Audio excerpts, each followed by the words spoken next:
Sosial şəbəkələrdə Astarada itkin düşən balıqçıların tapılması ilə bağlı məlumatlar yayılıb. Fövqəladə Hallar Nazirliyindən bildirilib ki, yayılan məlumatlar həqiqəti əks etdirmir.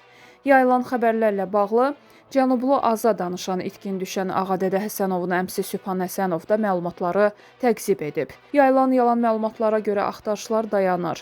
Axtarışlarla bağlı bizdən başqa heç kimin məlumatına inanmayın, deyə o bildirib. Sübhan Həsənov əlavə edib ki, ailə dövlət qurumlarından xahiş edir ki, qonşu ölkələrlə əlaqə yaradılaraq Turan və Ağadədənin tapılması istiqamətində işlər genişləndirilsin.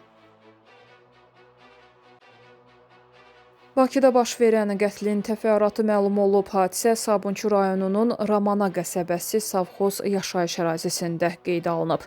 İftixar Vəlizadə 19 yaşlı oğlu Ayxan Vəlizadəyə evə gec gəldiyi üçün irad bildirib. Bundan hiddətlənən oğul atasına yaşadıkları evin həyətində 14 bıçaq zərbəsi vurub. Evdə olan 1988-ci il təvəllüdlü ana Səadət Nəcməddin qızı Vəlizadə oğlunun bu əməlinin qarşısını almaq istəyib. O, sağ əlindən bıçaq, boynundan əzilmiş xəsarətlər alıb. Səadət Vəlizadə Sabunçu tibb mərkəzinə yerləşdirilib. Qeyd edək ki, Ayxan Vəlizadə ailənin bir oğludur, onun özündən kiçik 2 bacısı var.